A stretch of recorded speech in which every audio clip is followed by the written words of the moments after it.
English का एक मुहावरा है कि fake it till you make it, यानी जिस तरीके के आप इंसान बनना चाहते हो अगर आप वैसा बिहेव करना शुरू कर दो ना तो कुछ अर्से के बाद वाकई आप ऐसे इंसान बन भी सकते हो। तो अगर आप बात करते हुए, कम्युनिकेट करते हुए कॉन्फिडेंट महसूस नहीं करते हो या आपको लगता है कि आप कॉन्फिडेंट दिखते नहीं हो, तो आज मैं आपके साथ ना कम्युनिकेशन के 5 ऐसे सीक्रेट डिस्कस करने जा रहा हूं जो एक कॉन्फिडेंट इंसान की रोजमर्रा की कम्युनिकेशन में आपको लाजमी दिखेंगे, क्योंकि ये एक कॉन्फिडेंट इंसान की निशानी होती है कि वो इसी तरीके से कम्युनिकेट करता है। और अगर आज से आप इनको सीख कर डायरेक्टली अप्लाई करना शुरू कर देते हो ना तो एकदम से न सिर्फ आप कॉन्फिडेंट दिखने लग पड़ोगे बल्कि वाकई कुछ अरसे के बाद आपको अपने अंदर कॉन्फिडेंस महसूस होना शुरू हो जाएगा। द रीजन इज कि it is a psychological fact कि जिस तरीके के आपके बिहेवियर्स या आपके एक्शंस होते हैं ना उसी तरीके के आपके ब्रेन को सिग्नल जाते हैं और फिर आपके ब्रेन के अंदर जो कनेक्शंस या न्यूरोपाथ्स बने होते हैं पहले वाले, या तो वो स्ट्रेंथन हो जाते हैं या फिर नए एक्शंस की वजह से नए कनेक्शंस बनते हैं, नए न्यूरोपाथ्स बनते हैं। इसको कहते हैं न्यूरोप्लास्टिसिटी। सो अगर आप कम्युनिकेट करते हुए अपने एक्शंस के जरिए एक कॉन्फिडेंट इंसान वाले सिग्नल्स भेजते हो और बार बार भेजते हो ना तो फिर आपके ब्रेन के अंदर एक कॉन्फिडेंट इंसान के न्यूरोपाथ्स बनेंगे, नए कनेक्शंस बनेंगे जो फिर आपकी सोच को, आपके इमोशंस को, हत्ता कि आपके बिलीव्स को इन्फ्लुएंस करेंगे और अल्टीमेटली कुछ अर्से के बाद आप एक कॉन्फिडेंट इंसान बन भी जाओगे। यही वो साइकोलॉजिकल प्रिंसिपल है जिसकी मिसाल आपको फौज के अंदर मिलती है। जब एक कैडेट, जो एक FA पास बच्चा जब जाता है कैडेट बनने के लिए, ऑफिसर बनने के लिए, तो ना ही उसका शुरू में कोई एक्सपोजर होता है, ना ही कोई उसका कोई खास नॉलेज होता है, ना ही वो कोई खास कॉन्फिडेंट होता है। लेकिन 2 साल की जो ट्रेनिंग करके वो निकलता है फिर एकदम से वो एक कॉन्फिडेंट इंसान और कॉन्फिडेंट ऑफिसर बन जाता है, हजारों लोगों को कमांड करता है। And the reason is very simple कि जिस तरह के माहौल में वो रहता है, जिस तरह के वो एक्शन रोज देखता है, रोज दोहराता है, जिस तरह का बिहेवियर उसको अडॉप्ट करवाया जाता है, वो उसके ब्रेन के अंदर वैसे कनेक्शन बनाते हैं और फिर वो एक कॉन्फिडेंट और इंसान बनकर या ऑफिसर बनकर निकलता है। सो आज की वीडियो में जो मैं आपके साथ ना 5 कम्युनिकेशन के टूल्स शेयर करने जा रहा हूं, अगर आप इनको वाकई डेली अप्लाई करते हो, बार बार अप्लाई करते हो, तो मैं ये कॉन्फिडेंस से कह रहा हूं कि ना सिर्फ आप कॉन्फिडेंट एकदम दिखोगे बल्कि वाकई आपके अंदर कॉन्फिडेंस आ भी जाएगा।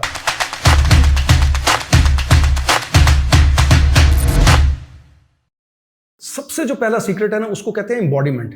इसको अगर मैं आसान जुबान में बताऊं तो इसका मतलब यह है कि जिस तरीके से आप अपने आप को कैरी करते हो, अपनी फिजिकल प्रेजेंस को, अपनी बॉडी लैंग्वेज को, वो जैसे एक कॉन्फिडेंट इंसान होता है ना वैसी दिखनी चाहिए, जिसके लिए आपको ना चंद छोटी छोटी चीजों का ख्याल रखना है।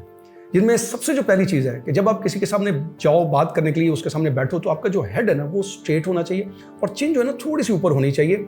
आपका हेड टिल्ट नहीं होना चाहिए, ना ही आपको उसको बार बार टिल्ट करना है। The second important thing is कि आपको एक आई कांटेक्ट मेंटेन करना है जो कि बड़ा फ्रेंडली किस्म का, कोऑपरेटिव किस्म का होना चाहिए। कम्युनिकेशन के दौरान 60 to 70% कम से कम आपका आई कांटेक्ट मेंटेन होना चाहिए। ओकेजनली आप इधर उधर देख सकते हो। तीसरी जो इंपॉर्टेंट चीज़ है कि आपके शोल्डर रिलैक्स होने चाहिए, कमर सीधी होनी चाहिए। जब आप सामने बैठो तो बाजुओं को क्रॉस नहीं करना, लेग्स को क्रॉस करके नहीं बैठना, आगे झुक कर नहीं बैठना, बल्कि जब स्ट्रेट बैठना है तो आपकी लेग्स के दरमियान एक रीजनेबल किस्म का गैप होना चाहिए।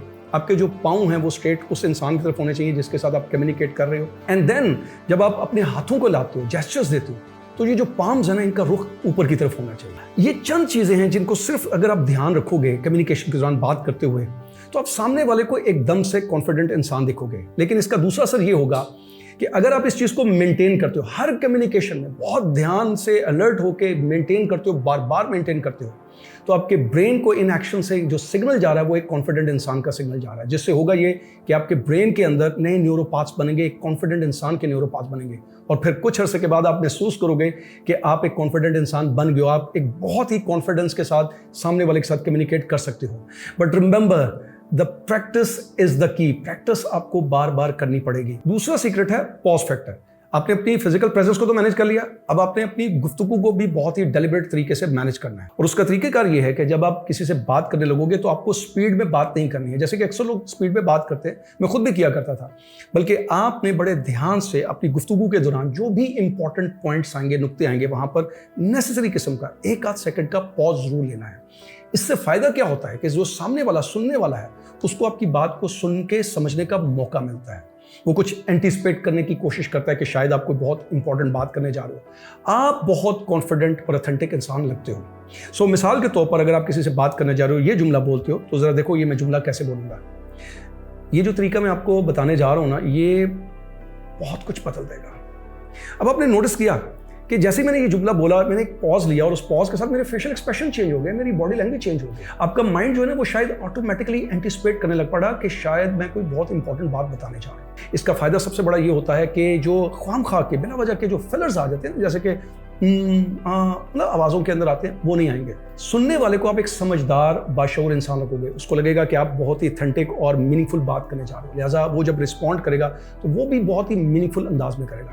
लिहाजा अगर आप अपनी कम्युनिकेशन के दौरान अपनी प्रेजेंस के जरिए, फिजिकल प्रेजेंस के जरिए, बॉडी लैंग्वेज के जरिए और साथ साथ गुफ्तगू के दौरान इंपॉर्टेंट जगहों पे पॉज के जरिए ये सब कुछ मैनेज कर लोगे ना, तो सामने वाले को भी कॉन्फिडेंट दिखोगे और आप खुद भी कुछ अरसे के बाद कॉन्फिडेंट महसूस करना शुरू कर दोगे। तीसरा जो सीक्रेट है वो है पर्पसफुल ब्रेविटी, यानी जिस हद तक मुमकिन हो सके आप अपनी गुफ्तगू को मुख्तसर और टू दी पॉइंट रखोगे, उसमें गैर जरूरी किस्म के अल्फाज या जुमलों को रिपीट नहीं करोगे। जैसे कि अक्सर आपने नोट किया होगा कि कुछ लोग होते हैं जो बहुत हम्बल महसूस होते हैं, बहुत बेचारे महसूस होते हैं। हम्बल वो हैं या नहीं है, लेकिन वो हम्बल बहुत ज्यादा महसूस होते हैं, लेकिन वो कॉन्फिडेंट किसी सूरत पे महसूस नहीं होते। उसकी वजह ये होती है कि उनके गुफ्तगू का अंदाज ही कुछ ऐसा होता है कि अगर उन्होंने किसी का शुक्रिया भी अदा करना है तो वो बहुत ज्यादा रिपीटेशन करते हैं, उसको मुख्तसर नहीं रखते। फॉर एग्जाम्पल वो कहेंगे कि thank you very much, appreciate it, it means a lot to me, मेरे दिल में इसकी बड़ी कदर है, मेरे लिए बहुत बड़ी बात है, बहुत बड़ी बात, बार बार उसको रिपीट करेंगे। जबकि कहना तो उन्होंने सिर्फ इतना ही है ना, थैंक यू, अप्रिशिएट इट। अब पहले वाला जो जुमला है ये गलत या बुरा तो नहीं है, लेकिन उससे वो इंसान हम्बल लग रहा है, कॉन्फिडेंट नहीं लग रहा, लो सेल्फ एस्टीम का इंसान लग रहा है। जबकि जो दूसरा जुमला है उसमें इंसान रूड नहीं लग रहा, बल्कि एक कॉन्फिडेंट और कंपोज्ड इंसान लग रहा है। So what you need to try, जब आप किसी से बात करोगे तो keep your sentences short as much as possible but purposefully, उनको आपने मुख्तसर रखना है। चौथा जो सीक्रेट है ना कॉन्फिडेंट लगने का, अनफॉर्चुनेटली वो बहुत से लोग नहीं समझते कि उनकी कम्युनिकेशन को इफेक्टिव बनाने में, लोगों के साथ कनेक्शन और रिलेशन बनाने में, एक दूसरे के दरमियान जो मिसअंडरस्टैंडिंग्स पैदा हो जाती है उसको खत्म करने में कितना बड़ा रोल प्ले करता है। That is the most underrated skill, और वो है active listening with empathetic acknowledgement. यानी जब आप किसी से बात करो, उसको सुन रहे हो ना, तो बहुत इंटरेस्ट के साथ गौर से सुनना और साथ साथ अपने सर को हिला के जरूरी जगहों पर या उसकी किसी जुमले को, लफ्ज़ को दोहरा के उसको ये एश्योर करवाना कि आप उसकी बात बड़ी तवज्जो से सुन रहे हो। इससे क्या होता है, एक रेपो बिल्ड होती है, एक कनेक्शन बिल्डअप होता है, सामने वाले का आपके ऊपर ट्रस्ट बिल्डअप होता है और आपका उसके ऊपर इन्फ्लुएंस बनता है। उसको लगता है कि आप एक बड़े समझदार इंसान हो, दूसरों को इंपॉर्टेंस देते हो, उसकी बात को बड़े गौर से सुन रहे हो, समझ रहे हो, लिहाजा उसको भी आपकी बात बड़े गौर से सुननी और समझनी चाहिए। अब सवाल यह है कि इससे आपके अंदर कैसे कॉन्फिडेंस आता है, तो जवाब इसका बड़ा सिंपल सा है कि आप कॉन्फिडेंस लूज क्यों करते हो। जब आप किसी से बात करते हो तो आप हाइपोथेटिकली अज्यूम कर लेते हो कि वो शख्स आपसे बेहतर है, मगर जब आप उसको बहुत गौर से सुनते हो तो आपको उसकी वीकनेसेस का भी पता चलता है, उसके अगेंस्ट आपके अंदर जो स्ट्रेंथ्स हैं वो आपको पता चलती हैं, या आप दोनों के दरमियान जो सिमिलैरिटीज हैं उनका पता चलता है। And then you see the reality, जो अदरवाइज आप मुफरूजे की बेस के ऊपर सोच रहे थे कि शायद सामने वाला इंसान जो है वो बेहतर है।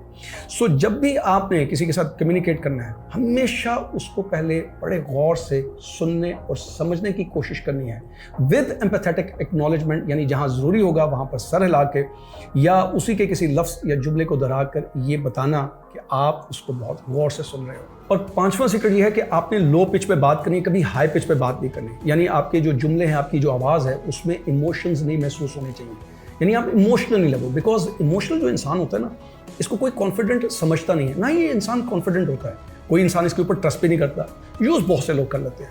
सो मिसाल के तौर पर अगर आप कुछ इस तरीके से जुमला बोलते हो कि यकीन मानो अगर हम ये काम कर लेंगे ना तो सारा मसला हो जाएगा, सब कुछ ठीक हो जाएगा, सब कुछ बेहतर हो जाएगा। अब ये हाई पिच है, इससे आप इमोशनल लग रहे हो, कोई भी इंसान आपके ऊपर ट्रस्ट नहीं करेगा। अब यही जुमला आप इस तरीके से भी बोल सकते हो कि ये काम करने से मेरा ख्याल है सब कुछ ठीक हो जाएगा, जल्दी ठीक हो जाएगा। अब ये बात जो है टू द पॉइंट भी है, रिपीट भी नहीं हो रही, और इसमें एक देखा, अगर मैंने जैसे पहले कहा था एक नेसेसरी पॉज है, इससे आप कॉन्फिडेंट लगते हो, कंपोज लगते हो, इमोशनल लगते हो। ये लो पिच है। ये हैं वो 5 सीक्रेट जिसकी वजह से कोई भी इंसान अपनी कम्युनिकेशन के अंदर कॉन्फिडेंट दिखता भी है और वो कॉन्फिडेंट होता भी है। सो अगर on the basis of that psychological principle के fake it till you make it, अगर आप इसकी बार बार प्रैक्टिस करते रहोगे तो एक वक्त आएगा, एक तो आप उसी वक्त कम्युनिकेशन के अंदर कॉन्फिडेंट लगोगे भी, मगर साथ ही साथ आप कॉन्फिडेंट महसूस भी करने लग पड़ोगे। लेकिन उसके लिए आपको कोशिश जारी रखनी पड़ेगी, क्योंकि अक्सर मैं ये कहता होता हूँ ना कि ज़िंदगी कभी परफेक्ट नहीं होती, ये मुसलसल कंस्ट्रक्शन का नाम है, खुद के साथ जदोजहद करना पड़ती है। तो अपनी कम्युनिकेशन में कॉन्फिडेंट दिखने के लिए या कॉन्फिडेंट महसूस करने के लिए इसकी भी आपको जदोजहद करनी पड़ेगी।